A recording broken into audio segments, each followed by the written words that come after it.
Pokemon, uh, movie I Choose You, take 69 and action. Back.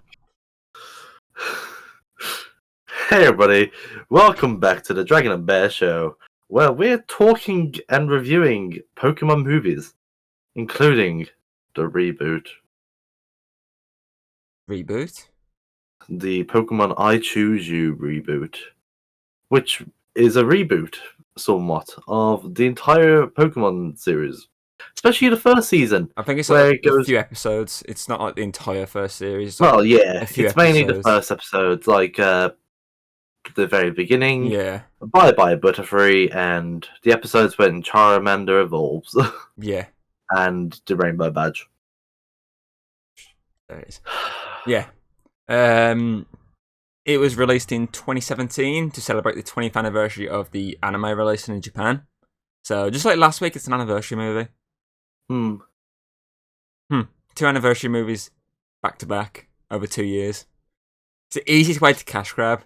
You got an anniversary of the game and an anniversary of the TV series. Money! And then an anniversary of the company. Money! Money! Before we actually review it properly, I just want to say I missed out an opportunity here. I feel like instead of rebooting the original series, obviously with Ash, they could have taken some aspects from said show, but like fully focused on a brand new character. Like brought in a new character. Obviously, keep these two companions they've got because that's okay. They'd work with like a new one, but for the fact it's meant to be the first series, it's weird. It's not Brock and Misty, so it's like a kind of downer there. But I feel like they could have like fully focused on a brand new lead protagonist and had Ash solely as the series instead of the movies. Yeah. I feel like that would have been a lot different. Like kept some like story aspects, like maybe the Charizard thing, or like it was like side by side with obviously the idea from this. So obviously this new character sees this from a distance, maybe or something like that. It would work and allow like a clean slate for the franchise rather than just rebooting the original series and just changing stuff to make it modernized. Since they've had to add like Gen 2 and above into it. So that's sort of modernising it, because Gen 1 didn't have them in originally because they didn't exist. I mean, they did have some Gen 2 in the original. That was before Gen 2 even existed, though. Yeah. So technically, at the time, at the time, it was probably just like, oh yeah, it's Gen 1. Like, no, we're not including them here, so it's going to be Gen 2. I also feel like another opportunity they missed. Sun and Moon movies. Sun and Moon very much got screwed over in this process. Like every other gen had at least one. Galar's been really fucked over recently. They don't have movies. They're getting like they've got like the anime, like technically, like if you can count the episodes as a movie, as like an entire bunch. But honest to God, I don't think they're going to get movies because they've got Coco coming in. I think they're sticking with the reboot. I think they're sticking with the reboot. See, I think obviously because I only watched the first couple of episodes of Journey so far. Obviously the first episode acts as sort of like a prequel to the actual like first ever episode, doesn't it? So technically speaking, at times this new series kind of also like a reboot sort of thing at times. I don't know. It's a bit weird because it's got a reboot, but then it's also got all of the old companions. Yeah, it's what's the word they use? Requel, I think they call it, which is basically like a reboot and a sequel at the same time. Yeah. So it's like basically it's a requel. So weird. It's very weird, but I mean, because we could see Iris, Gary, Karina from X and Y. Connor's in it. Dawn. Oh, Hikari. Yeah. What, you're laughing at? Did you hear me? You said Gary and I went, Connor's in it? Oh. No, I did not hear you. But yeah, I feel like obviously that acts as its own, obviously, reboot type thing. Yeah. At times. But I mean, they could have saved, obviously, this reboot timeline and whatnot until this one. So, as I said, they're kind of screwing Journey over anyway, but not giving it movies. But I mean, Sun and Moon wasn't like a reboot. It was obviously it was a full on sequel. So they could have 100%. It's a different change of animation. That's all. They could have 100% done some movies linked with that, and then maybe rebooted for obviously they're the 25th anniversary. They could have done the reboot for that. Like they've already had a reboot that in black and white. That was somewhat of a reboot because that's what black and white was for, in a certain way. And then when it didn't work, they went, "Yep, no, we're still here. Other ones are still here." Yeah. Saying that though, black and white now it's popular. It's a main thing with Pokemon games in there. People are like very disappointed in them when they come out, but then like years go by, and they somehow boom again. Boomer. Yeah. Anyway, let's talk about the actual movie rather than about the shit movie. Other gens getting screwed over. The animation quality was absolutely terrible. What? Compared to some movies. I think it's probably the best looking animation there is. Nah. It's obviously the new technology, so it's not a dig at the previous gens, because previous gens look great, but I feel like this is the peak of the animation in the films. Personally. Yeah. Okay. What made it so bad then? Just seemed better. I feel like this is the best it's been. Obviously, I stated the companions completely different to the original gen. Yeah, that was quite good. That's quite of a downer for me. I thought that was quite good. I thought they were decent companions, but it's the fact that if you're rebooting the first series, you may as well stick with what you did originally. Yeah, or just not have them at all. Yeah. But I thought they were quite good characters. They kind of worked well together with Ash, and they kind of took the place of Misty and Brock. That was actually better in some aspects. Like, yes, we don't have their actual full character development that we know from the show, but what we got to know with the character expedition was quite good. I feel like that if you think about it, the fact that these characters aren't present in the next movie is another fuck up. Yeah, I've got that in my notes. So that is also a downer there. But I mean, I feel like they should if we're gonna reboot it entirely, not even Ash, and use his companions. But if you're gonna reboot it and use Ash, then use Misty and Brock. Yeah, for at least this movie. Then maybe the next one branch off and utilize other characters. Yeah. Just an opinion there.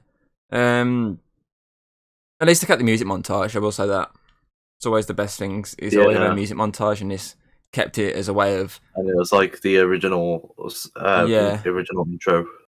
It's a way of keeping showing like some of the early stuff he went through, just without having to do like an entire 20 minutes focused on it, like catching Butterfree. What was in the montage, wasn't it? Caterpie. Well, Caterpie, yeah, you know what I mean. Butterfree's full evolution. Yeah. Team Rocket's still in it. So, but they're not really. I feel like they should have left them at the cameo on the poster when they're like, "Oh, it's Team Rocket, the bad guys." They could have left it at that. Yeah. They weren't needed in the rest of the movie. No. All they were there for was just the catchphrase of "We're blasting off again." And then like their multiple appearances during the film.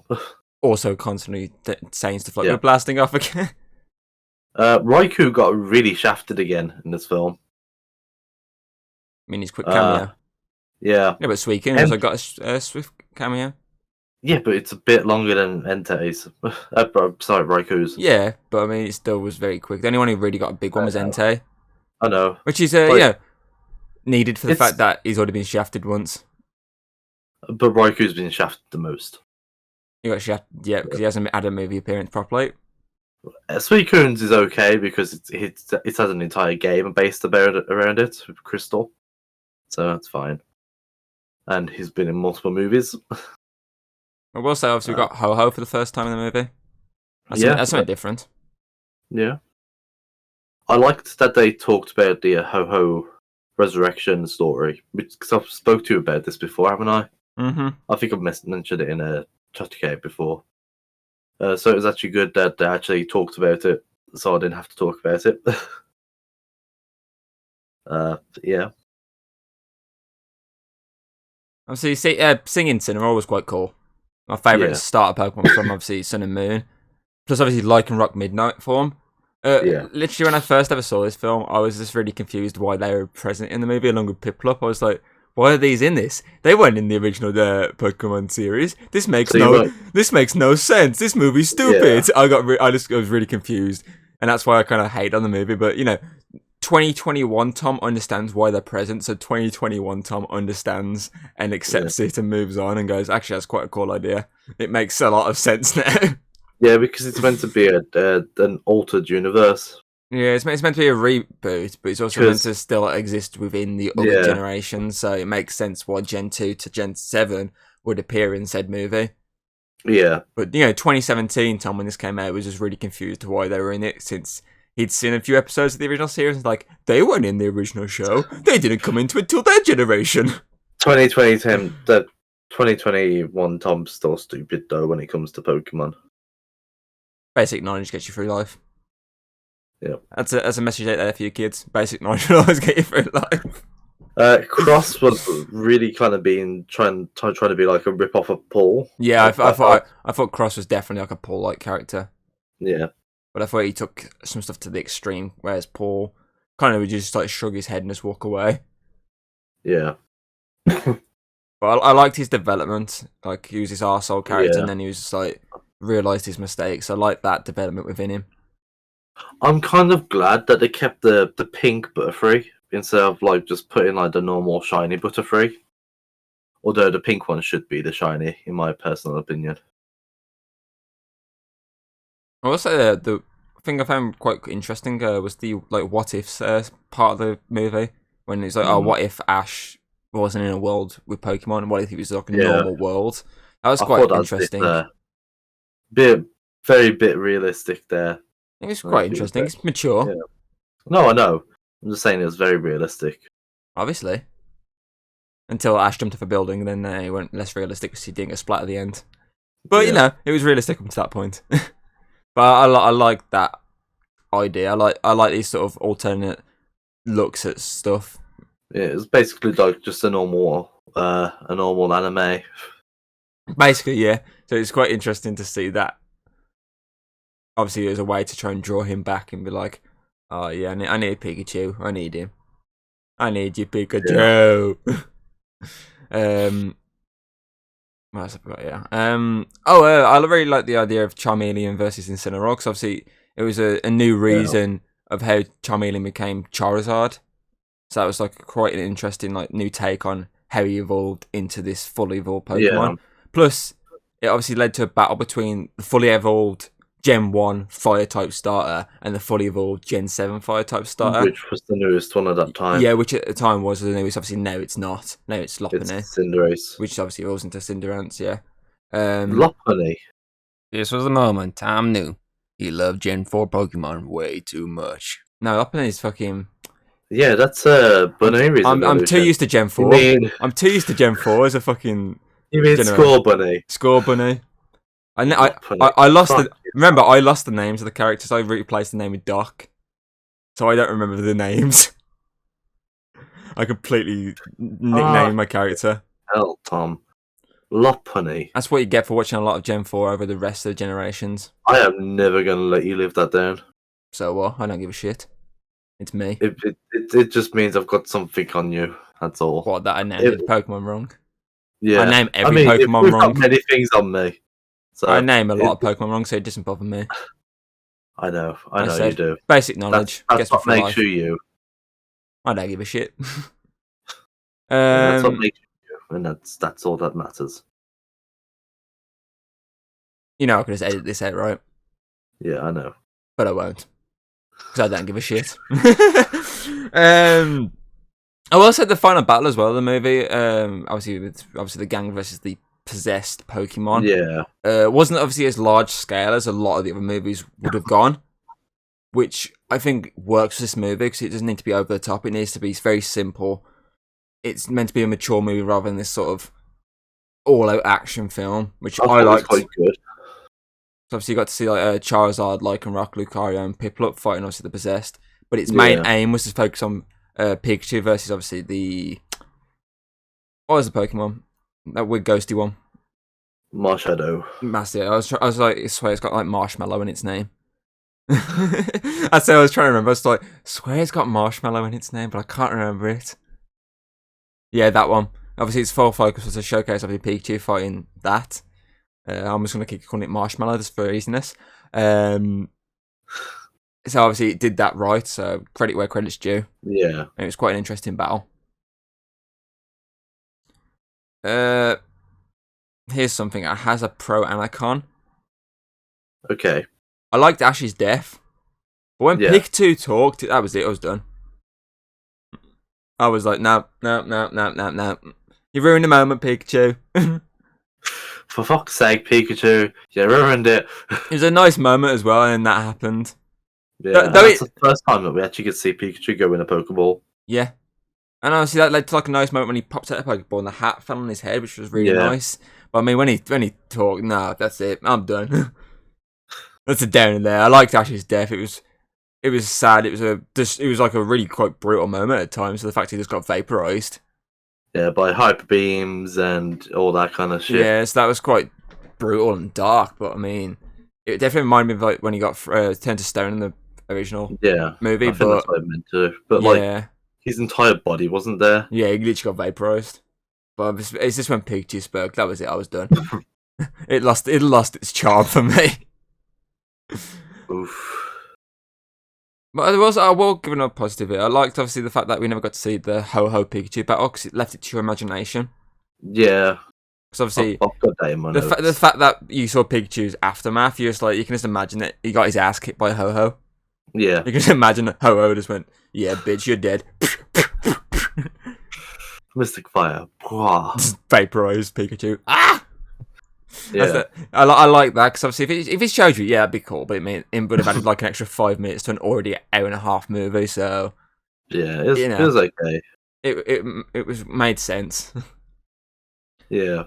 Plus, I'm just literally just imagining how my head is beating the living crap out of Pikachu. Just getting its wing. Stop hitting yourself. Stop hitting yourself. Stop hitting yourself. But you're hitting me.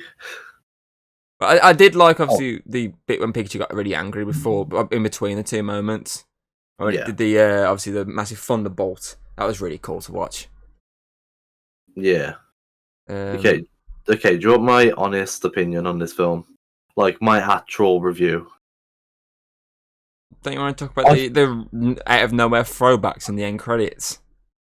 Yeah, that was so weird. The fact that they reboot the whole thing and then like, right at the end they're like, oh no, here's all the companions you saw throughout the generations. Here's like 2000, black and white, Sinnoh.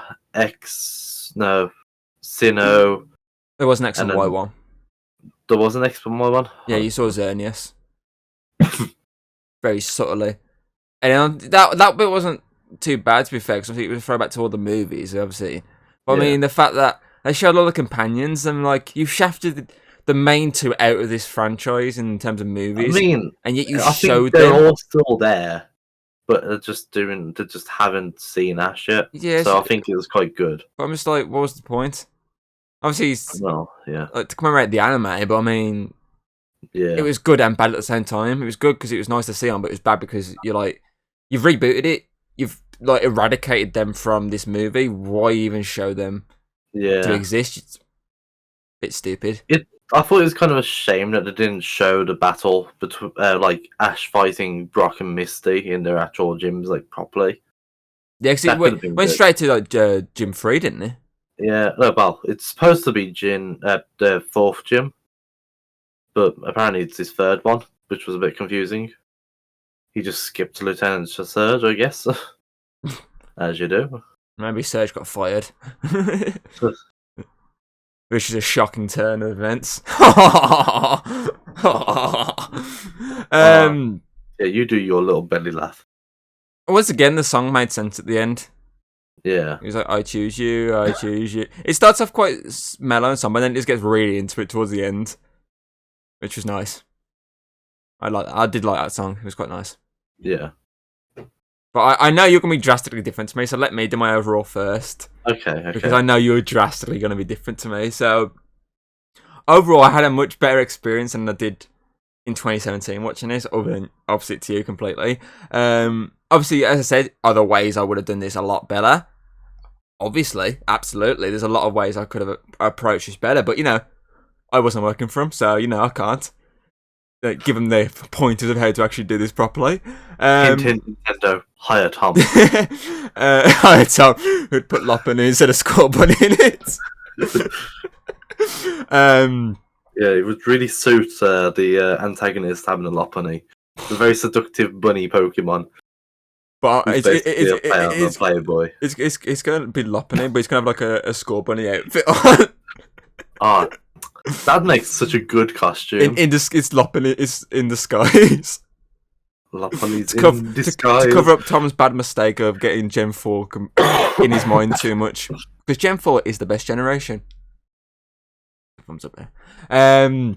But yeah, obviously, other than you, I did like the animation. I think like they've gone to the next level of where they could have gone. I know the next one even goes even further in terms of animation, if I remember correctly. Again, it's another one I've only seen once, so again, first time viewing in years when we watched that one. It's got a decent story. Obviously, it mashes up loads of episodes from the first series, but it sort of flows it into so it works as its own movie, and it's a good way, obviously, of bringing like the new like fans, because obviously going back to the old ones, it's very dated now. The animation, it's very dated to show the original ones. So obviously, trying to get someone like fully invested in that is going to be a lot harder than getting someone fully invested within this take on it. So that's obviously kind of a reason why they more than likely did this as well. It's not like your hack and slash story as you've had over the God knows how many we've done so far. What, 19, 20? Yeah. So they're usually like, oh, there's a little shit Pokemon. It uses telepathy to talk. It takes you to a legendary. Yada yada. Big fight at the end. That's not the case with this. Obviously, yeah, you got the little shit Pokemon from a Pikachu, but Pikachu's always there, so you can't really count that. He's always a little shit Pokemon. And he only talks at the end. Which, fuck you for doing that. He used telepathy. Yes, randomly used telepathy. But I mean, it's a lot different to what we used to. So that's sort of nice. And obviously, it's definitely a nostalgic attempt at trying to revitalise a franchise, which another movie does 2 movies down the line for us, which we're going to cover. That also does the nostalgic approach, but instead of like actually changing stuff, it actually does the exact same movie we've already seen, but makes it 3D rather than 2D. You know which one I'm talking about. I don't. You're going to have to tell me after. It's a 3D animation of a 2D animation. You hate the movie. We love the first ever attempt at it. They remade the exact same movie. Someone Strikes Back. Oh, okay. Yeah. Sorry. I really forgot. I'm so sorry. And there's him digging at me for my Lopunny mistake. Excuse me. I've got a reason. Yeah. Wait, I've got a reason. I'm done when it comes to Pokemon. I just find it interesting. I don't dig into details. I'm just the guy that uses Graveler to explode everyone. As I said, obviously he's got the new companions, which are okay, but as I said, it would have worked better, obviously, if they were with a new protagonist rather than going with Ash. Because Ash has always worked with the ones we know, so it would have been made more sense to reboot those characters and try and make them new to fit in with this new Ash. So a bit of a shame there. Again, the heartwarming moment at the end, fucked off by the talking Pikachu, which is very fucking weird. One little fact about that: when the movie came out in cinemas, when that part happened, everyone went crazy. Everyone in the cinema just went, "What?" Everyone went crazy. Yeah, I read that. I was reading like old tweets, and everyone was like, "Okay." Just learning about Pikachu speaking English. This is fucking weird. Again, as I said, the Team Rocket thing earlier on, I said they definitely would have worked better as that one-shot image rather than just being part of the movie. Yeah. They didn't need to be in it. They just needed that little reminder that they are in this universe. There you go, done. Don't need them throughout this movie doing fuck all, really. We've had enough movies of them doing fuck all. See, I was going to give this a 3. Because it's better than some of the ones I've given lower. It's very on par with some of the earlier ones.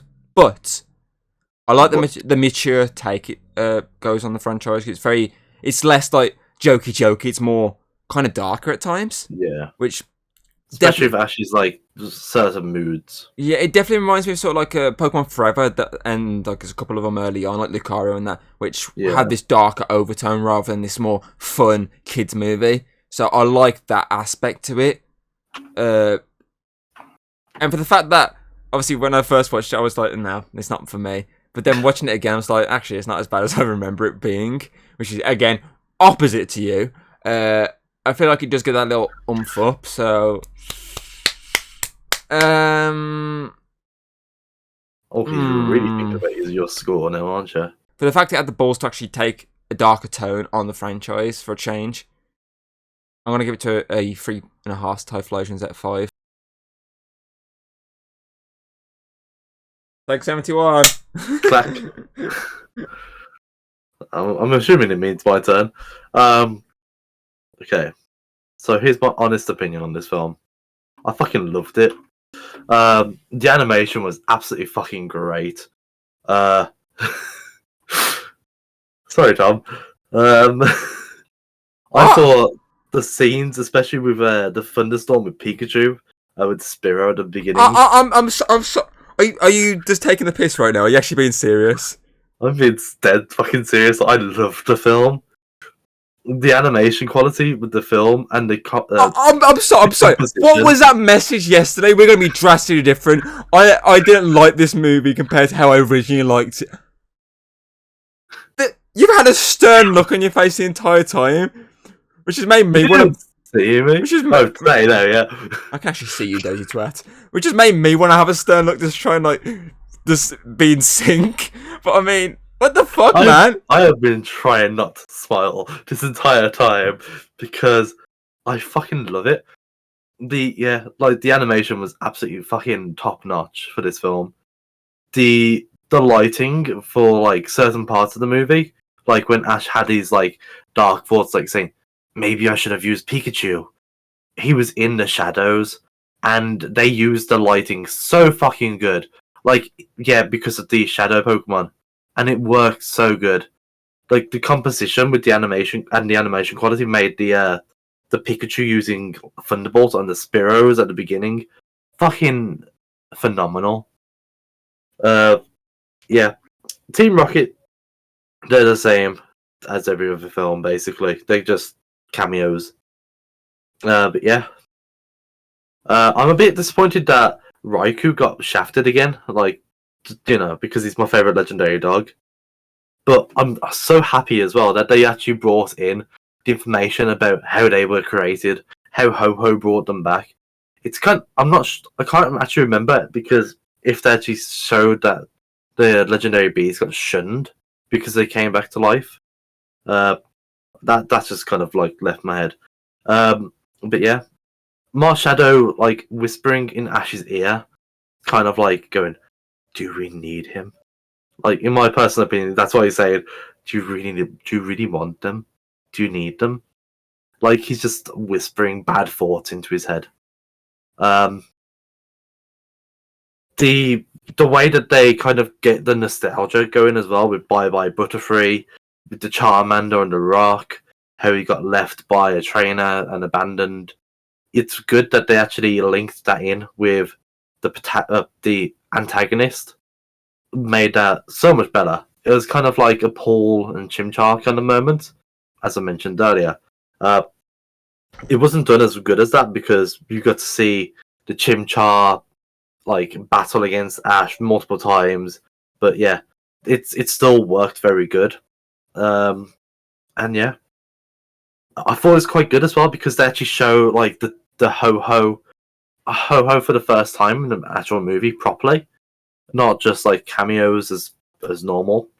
And it's actually one of the first Pokemon Ash actually sees on his journey, and it's interesting to see how he actually goes and does the mission for that. Sorry, I wrote 4 pages. Sorry, Tom. Not just my my overall, but like just notes in general. I just honestly love this film. Notes that you skipped over in favour of slandering the movie for about 20 minutes before your big reveal of, haha, I was lying this entire time. You've been bamboozled. I did. Yeah. You really put me in a down. I was like, wow, this is not going to be fun. I'm going to be there giving it some positives, and he's just going to slander the shit out of it. I was like, Well, it's just Transformers, the movie all over again. And I was Overall, that's why I got. That's why I was just like, yeah, no, I'm just gonna pull the same face as you. I'm just like, is there any point in me being asked if you're not gonna be asked? You bamboozling motherfucker. This is one of the, if not best movies in my opinion. I love it. It brings back old memories of the show and makes sure to show all the nostalgic parts of the original. I'm not gonna lie, I did actually cry at the end. It was great. Hold on, let me just carry on reading my overall. It was kind of a shame that they didn't bring Brock or Misty back, even if it was just like cameos. But I still think the new companions worked. Like you got to see their backstory a tiny bit. Like it wasn't fleshed out. Yeah. Take 82, clap. But that's understandable because they're not going to be there forever. Which was kind of a shame. I do agree that they didn't bring them back for the next one, and it's also a shame that they didn't keep the next one's companion for the next movies. I don't think anyway. No, I don't think. I think from what I've seen, it doesn't look like it. There's going to be people who watch the original films and like the original shows, who aren't open-minded and who are going to moan about like the visuals, like how Ash isn't with Brock and Misty and all that, how they're not keeping to the original source. But I don't really care about that. Like, in my personal opinion, I could watch this film again, like, so many times. It's just so... It just pulls at the right strings for me. Like, it's got, like, the fantastic animation, so you're not, like, there with, like, the old choppy animation with the old voice actor. It's, like, it's something familiar. And it's, like, it's well blended for me. And I'm just... It's kind of good how they kept with a single story, which should have actually been tackled in the anime, which was the Rainbow Wing, which Ash didn't actually get, but, you know, it's actually following Ho-Ho, not just skipping Ho-Ho for, like, other Pokemon. Like, Ho-Ho, I think, should have been the first movie, not Mewtwo, because I just feel like it would have worked a lot better, because it's the first Pokemon, well, first legendary Ash sees, and it would have been good for that to be actually like completed in a movie for the original series.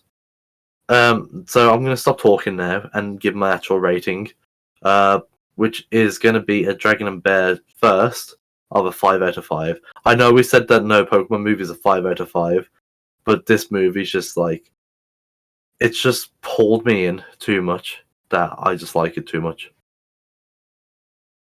Now Pokemon movie gets a 5 out of 5 from me. They're good, but not... I didn't think I was going to give it a 5 out of 5. I never thought I was going to give it a 5 out of 5. I thought if I was going to give one a 5 out of 5, it would have been the Zoroark one. But it just kind of like... Yeah.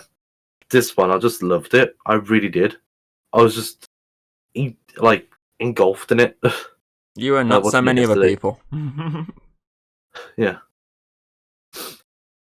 And again, none of the Pokemon movies I really liked. So, you know. Yeah. I'm just a huge Pokemon fan.